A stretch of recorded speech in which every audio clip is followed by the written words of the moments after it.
मेरी शादी ज़बरदस्ती 16 साल के लड़के से करा दी गई।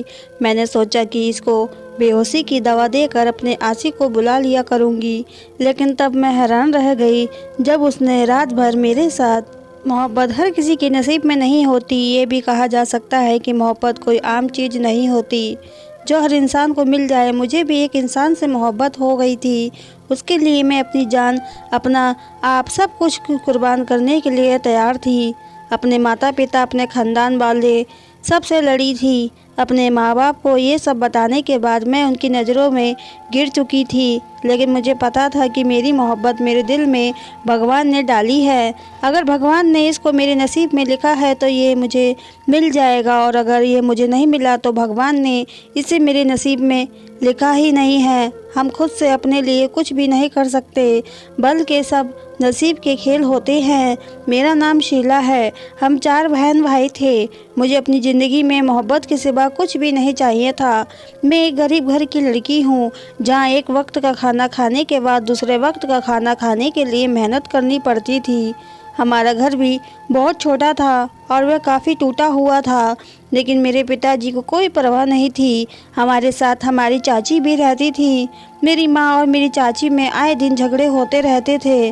न कभी मेरी माँ और चाची की बनी और ना ही कभी हम बहन भाइयों की हमारी चाची के बच्चों से बनी। मेरी बड़ी बहन की शादी की उम्र हो चुकी थी। वह रिश्ते तो आते थे, लेकिन सबको ढेर सारा दहेज चाहिए होता था, लेकिन हम गरीबों के पास देने के लिए कुछ भी नहीं था।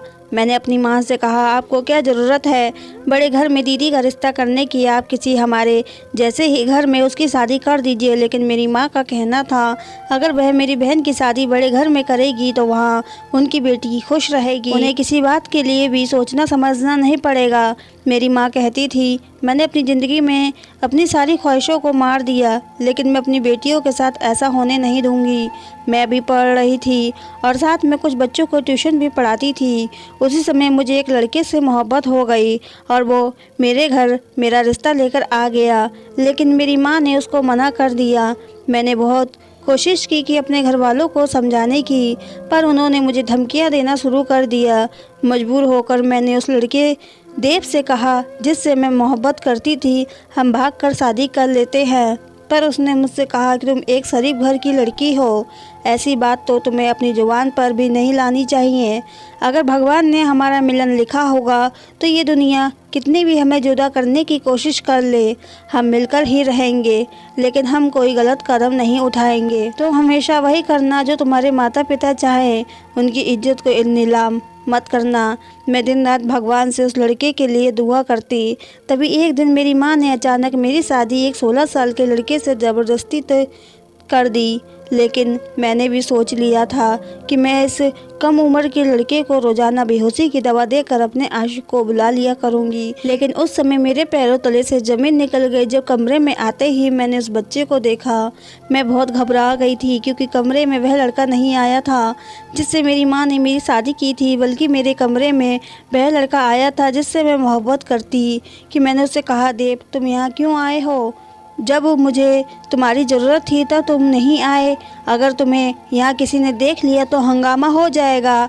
उसने मुझसे कहा, तुम फिक्र मत करो, सब सो चुके हैं, यहाँ कोई नहीं आएगा। फिर वह मेरी तरफ मोहब्बत से देखने लगा और कहने लगा, आज मैं तुम्हें अपनी ज़िंदगी के बारे में बताता हूँ।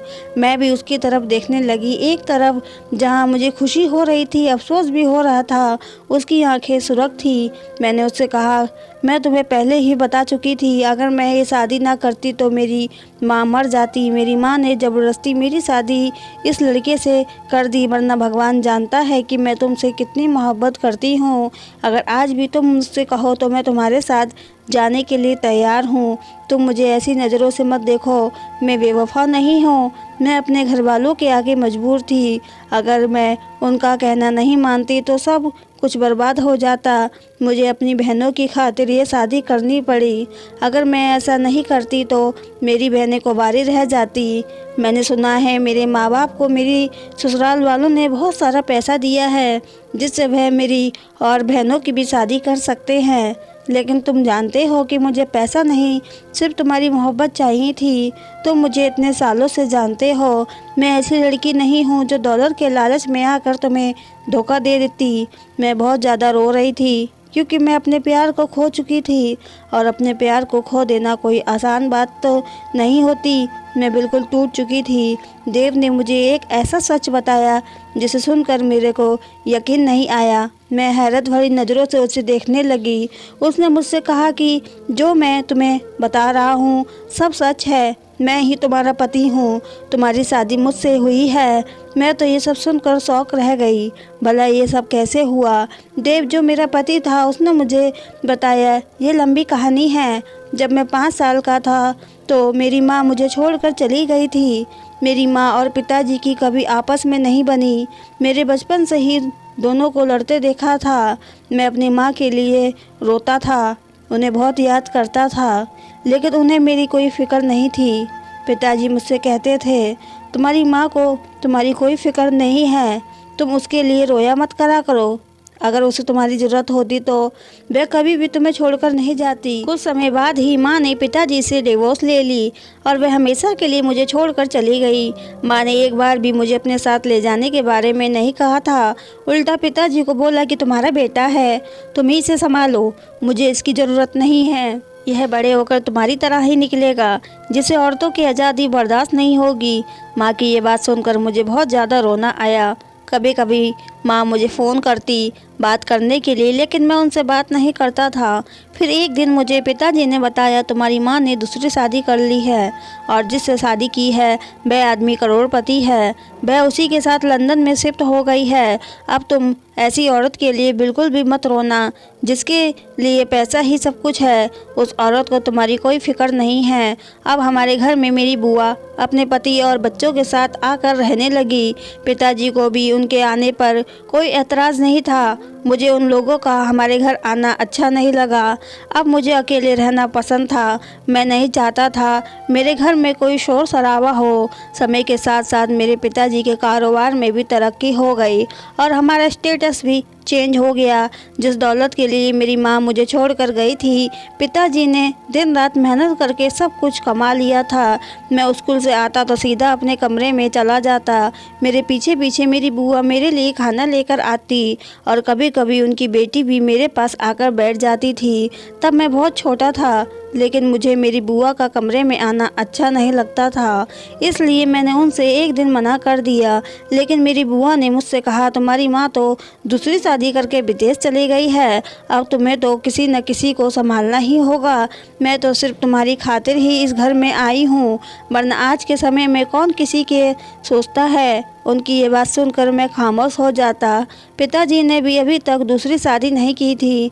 मैं अपने पिताजी से कहता कि आप दूसरी शादी कर लीजिए, तो वह मुझसे कहते कि मुझे औरत जात पर भरोसा नहीं करना। पिताजी की ये बात सुनकर मैं खुश हो जाता और सोचने लगता कि पिताजी मेरे खातिर दूसरी शादी नहीं कर रहे, शायद पिताजी मेरा प्यार बांटना नहीं चाहते। कुछ साल गुजरे थे तो मेरे पिताजी ने दूसरी शादी कर ली। अब मैं बड़ा हो गया था और कॉलेज जाने लगा था। मैं कॉलेज से घर आया तो मैंने देखा कि मेरे पिताजी दूल्हा बने बैठे थे। उनके गले में हार पड़े थे और उनका बराबर में एक औरत बैठी थी। मेरी बुआ मुंह बनाए खड़ी थी और उनके पति का भी मूड कुछ अच्छा नहीं था। पिताजी ने मुझे कहा कि देखो, तुम कहते थे ना बेटा दूसरी शादी कर लो, तो आज मैंने दूसरी शादी कर ली। आखिर मैं भी कब तक अकेले ज़िंदगी जीता।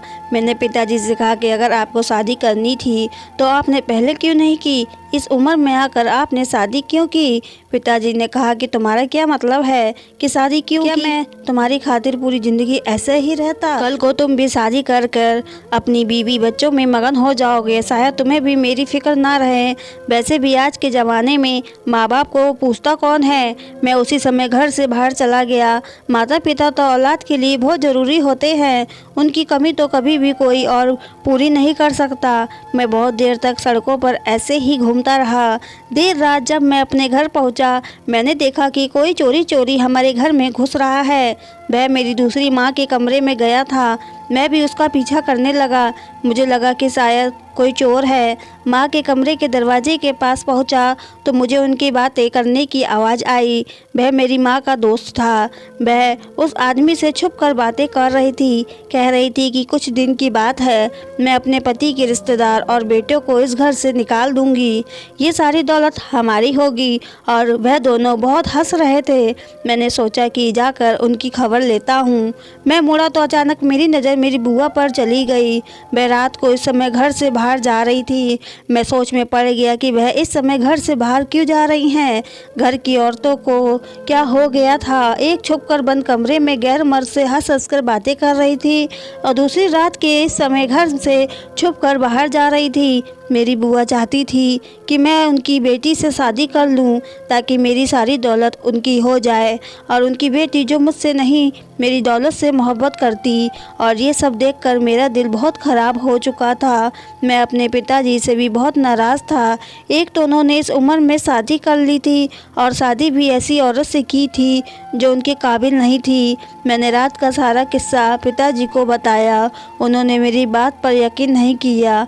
उन्होंने मुझसे कहा कि सब औरतें तुम्हारी माँ जैसी नहीं होती। इस बात पर मुझे बहुत ज़्यादा गुस्सा आया। मैंने उनसे कहा, आप क्यों हर बार तुम्हारी माँ करते रहती है। मैंने खुद उसे अपनी माँ नहीं बनाया। आपने खुद अपनी मर्ज़ी से उस औरत से शादी की थी और उस औरत के लिए पूरे ख़ानदान को छोड़ दिया था। अब तो आपने भी दूसरी शादी कर ली है। दोनों ही अपनी ज़िंदगी में आगे बढ़ चुके हैं। मैं तो आप दोनों की ज़िंदगियों में हूँ नहीं। आप लोगों के पास मेरे लिए ही समय नहीं है। पिताजी ने कहा कि तुम भी अपनी शादी कर लो। कल को तुम्हारी भी बीवी बच्चे होंगे तो तुम्हें रिश्ते की समझ आ जाएगी। तुम्हारी बुआ की बेटी बहुत अच्छी है। उसने सारा घर संभाल रखा है। तुम उसके साथ खुश रहोगे। मैंने पिताजी से कहा, मुझे किसी ऐसी लड़की से शादी नहीं करनी जिसे मुझसे नहीं मेरी दौलत से प्यार हो। मैं ऐसी लड़की से शादी करना चाहता हूँ जो सिर्फ मुझे चाहे। ये कहकर मैं अपने कमरे में चला गया। मैं बहुत अकेला फील कर रहा था। कभी कभी तो मुझे ऐसा लगता था कि मैं डिप्रेशन का शिकार हो गया हूँ। मेरी दूसरी माँ मुझसे कहती थी कि जाओ अपने आप को किसी साइकोलॉजी को दिखा लो। मेरी दूसरी माँ पिताजी के सामने मुझसे बहुत प्यार से बात करती थी। मेरी सगी माँ भी अपने बच्चों में बिजी थी। अब तो वह मुझे फ़ोन भी नहीं करती थी। मेरे पिताजी मेरा रिश्ता अपने दोस्त की बेटी से कर रहे थे। वह लोग मेरे घर में नीचे लॉन्ज में ही बैठे थे। उसी समय मेरी बुआ की बेटी मेरे कमरे में आई और मुझसे कहने लगी, देव, मैं तुमसे बहुत मोहब्बत करती हूँ। अगर तुम मुझसे शादी नहीं करोगे तो मैं मर जाऊँगी। प्लीज़ मुझसे शादी कर लो। ये सुनकर मैंने उससे कहा कि ठीक है, मैं तुमसे शादी करने के लिए तैयार हूँ, लेकिन हम ये घर बार छोड़कर चले जाएंगे। हम अलग घर में रहेंगे। मैं कोई उम्र मोटी नौकरी कर लूँगा क्योंकि पिताजी तो मुझे इस घर से निकाल देंगे। वह हैरान हो गई और मुझसे कहने लगी कि मैं सोच कर बताती हूँ। मुझे उस पर हंसी आने लगी क्योंकि अगर उसे मुझसे मोहब्बत होती तो सोचने की ज़रूरत नहीं पड़ती। उसी समय मेरी बुआ ने दरवाजे को बाहर से बंद कर दिया और शोर मचाने लगी। शोर सुनकर पिताजी और मेहमान भी ऊपर आ गए। मैंने दरवाज़ा खोलने की कोशिश की तो दरवाज़ा बाहर से बंद था। किसी ने ये भी बात नोटिस नहीं की कि फूफा दरवाज़ा तोड़ने की कोशिश करने लगे। मेरे दिमाग में तो भी नहीं जो हो रहा था। जब फूफा ने दरवाज़ा तोड़ दिया और वह अंदर आए तो उन्होंने अपनी बेटी को बहलाकर अपने कमरे में बुलाया था। जब इसको मेरी बेटी से शादी ही नहीं करनी थी तो क्यों उसने अपनी मीठी मीठी बातों में फंसा कर रखा था।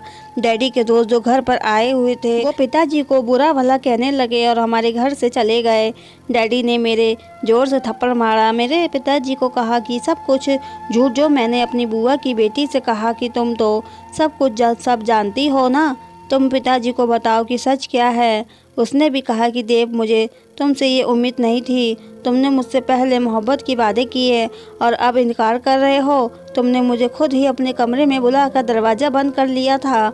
उसने पिताजी से कहा कि मैं देव के बच्चे की माँ बनने वाली हूँ मैं, लेकिन अब यह मुझसे कहता है कि मैं हॉस्पिटल। इतना कहकर वह फूट फूट कर रोने लगी। मैं पिताजी को बार बार बता रहा था कि ये सब कुछ सच नहीं है, लेकिन उन्हें तो मेरी बात पर यकीन ही नहीं आया। वह मुझे बुरा भला कह रहे थे कि मैंने तुम्हारी परवरिश ऐसी नहीं की थी। तभी मेरे फूफा कहने लगे, अभी अपने बेटे की शादी मेरी बेटी से करवा दो, वरना मैं किसी को मुंह दिखाने काबिल नहीं रहूँगा। पिताजी ने किसी की कोई बात नहीं सुनी। वह मुझे धक्के मार कर घर से निकालने लगे।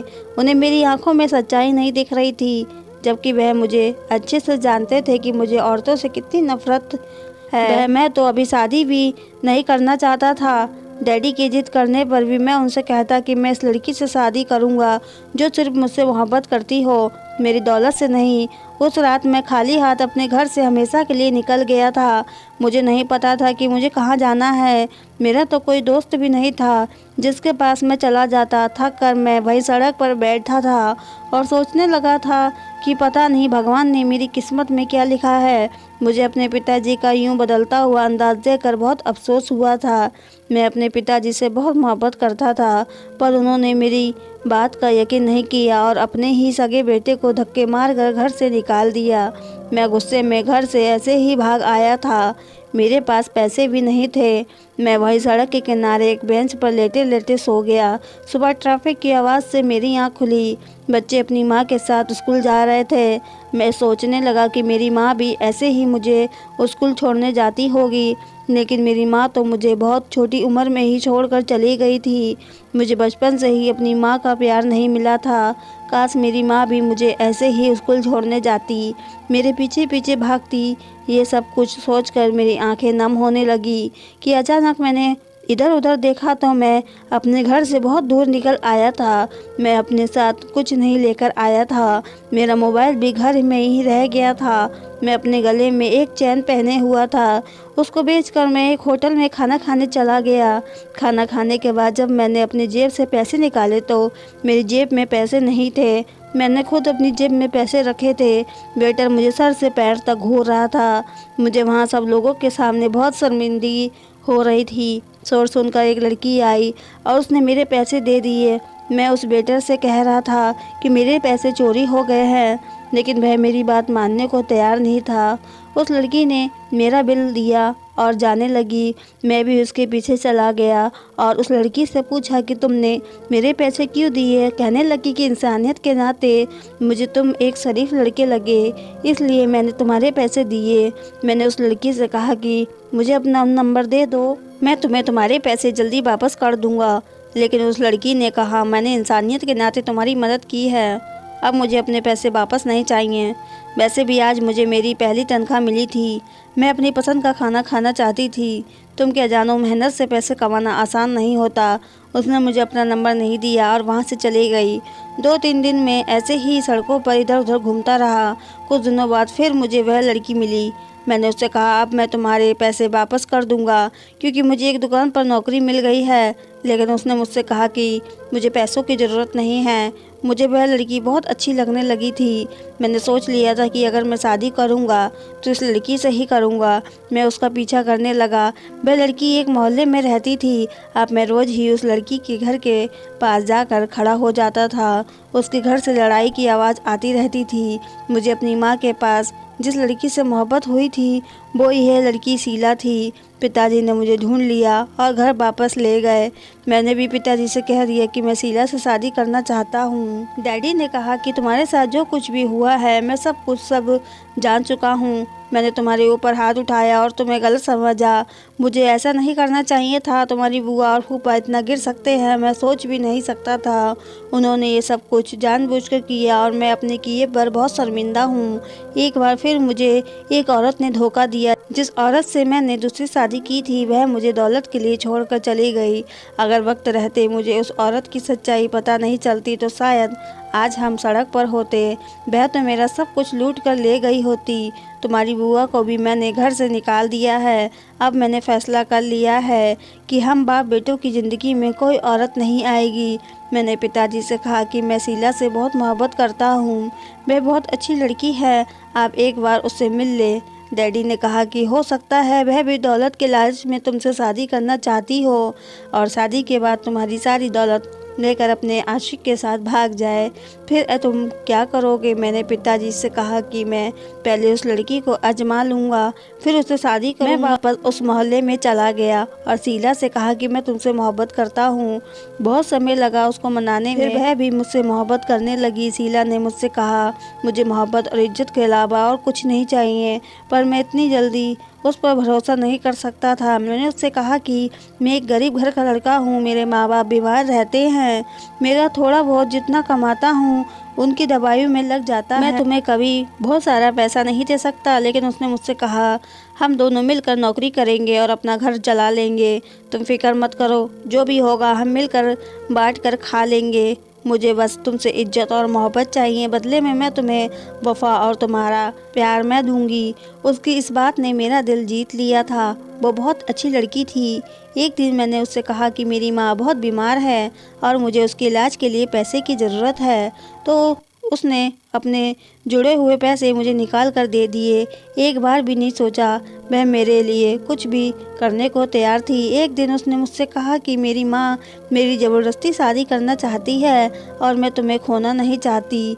मैं उसके कहने पर उसके घर रिश्ता लेकर चला गया। उसकी माँ ने रिश्ते से इनकार कर दिया, कहने लगी कि मैं अपनी बेटी का रिश्ता तुम जैसे गरीब लड़के से कभी नहीं कराऊंगी। मैं उसके घर से वापस आ गया। मुझे इस बात का कोई अफसोस नहीं था, क्योंकि मैं तो अमीर ख़ानदान का इकलौता लड़का था। शीला मेरे पास आई और रोने लगी, कहने लगी कि मैं तुम्हारे सिवा किसी और से शादी नहीं करूँगी, हम भाग कर शादी कर लेते हैं। जब मैंने ये सब कुछ पिताजी को बताया तो पिताजी ने कहा कि तुम फिक्र मत करो, अब उस लड़की को मैं आजमाऊंगा। पिताजी तुम्हारे घर चले गए, तुम्हारी माँ से कहा कि वह तुम्हारे घर के हालात बदल देंगे और उनके बेटे को नौकरी देंगे, उनकी बेटियों की शादी करवाएंगे, वह उनके घर की सारी जिम्मेदारी उठा लेंगे। लेकिन उनकी एक शर्त है, मेरा बेटा दिमागी हालत ठीक नहीं है, वो 16 साल का है, मुझे उसकी आपकी बेटी से शादी करनी है। वह मान गई। मुझे बहुत अफसोस हुआ जब पिताजी ने मुझे बताया उस दौलत के लालच में शादी करने के लिए हाँ कर दी है। बेटा, मोहब्बत से कभी किसी का पेट नहीं भरता। उस दिन मैं दूसरी बार रोया था, पहले अपनी माँ के लिए और दूसरी बार मैं जिस लड़की से मोहब्बत करता था उसके लिए। कुछ दिनों बाद तुम मुझसे मिलने आई। मैं अपने घर के बाहर खड़ा था, लेकिन तुम नहीं जानती थी कि मेरा घर, जो मैंने तुम्हें बता दिया था कि मैं इस घर में नौकरी करता हूँ। तुमने मुझसे कहा कि हम भागकर शादी कर लेते हैं। मेरी माँ दौलत के लालच में मेरी एक 16 साल के लड़के से शादी कर रही है। मुझे दौलत नहीं चाहिए और ना ही बड़ा घर चाहिए, मुझे तो सिर्फ तुम्हारी मोहब्बत चाहिए। क्या तुम मेरा साथ दोगे? तुम्हारी बात सुनकर मुझे बहुत खुशी हुई थी। पिताजी ने भी हमारी सारी बातें सुन ली थी, पर मैं उस दिन आ नहीं सका और तुमने मजबूरी में उस लड़के से शादी कर ली। तुम मुझे फ़ोन करती रही, मैसेज करती रही, मैं तुम्हें सरप्राइज़ देना चाहता था। तुमसे मुझे पहली बार मोहब्बत हुई थी और तुम्हारी शादी मुझसे ही हुई है। यहाँ मेरे घर में तुम्हें सब कुछ मिलेगा, कभी भी तुम्हें किसी चीज़ की परेशानी नहीं होगी। तुम कभी मेरे साथ बेवफाई मत करना, मुझे छोड़कर मत जाना। मेरा पति मेरा हाथ पकड़कर ये सब बातें कर रहा था, उसकी आंखों में आंसू थे और मैं अपनी किस्मत पर हैरान थी, जैसे मैं कोई सपना देख रही हूँ। मैं बहुत ज़्यादा खुश थी, भगवान का शुक्रिया अदा करने लगी जिसने मुझे इतना कुछ दिया था। मैंने अपनी मोहब्बत को पा लिया था। मेरी बहनों की शादी भी अच्छी जगह हो गई थी, मेरी भाई की नौकरी लग गई थी, मेरी माँ भी बहुत खुश थी। मेरी शादी को 5 साल हो गए थे और हमारे 2 बच्चे थे। मैं अपने परिवार के साथ एक खुशहाल ज़िंदगी गुजार रही थी। दौलत सब कुछ नहीं होती, ज़िंदगी जीने के लिए मोहब्बत की ज़रूरत होती है और एक अच्छे साथी का मिल जाना भगवान के करम की बात होती है। जो लोग सच्ची मोहब्बत छोड़कर दौलत के पीछे भागते हैं, उन्हें दौलत तो मिल जाती है, लेकिन कोई मोहब्बत करने वाला नहीं मिलता। दौलत को छोड़कर मोहब्बत की कदर करना सीखें। दोस्तों, उम्मीद करती हूँ कि आपको हमारी कहानी पसंद आई होगी। कहानी पसंद आए तो चैनल को सब्सक्राइब करें, वीडियो को लाइक करें। पूरी कहानी सुनने के लिए आपका बहुत बहुत धन्यवाद।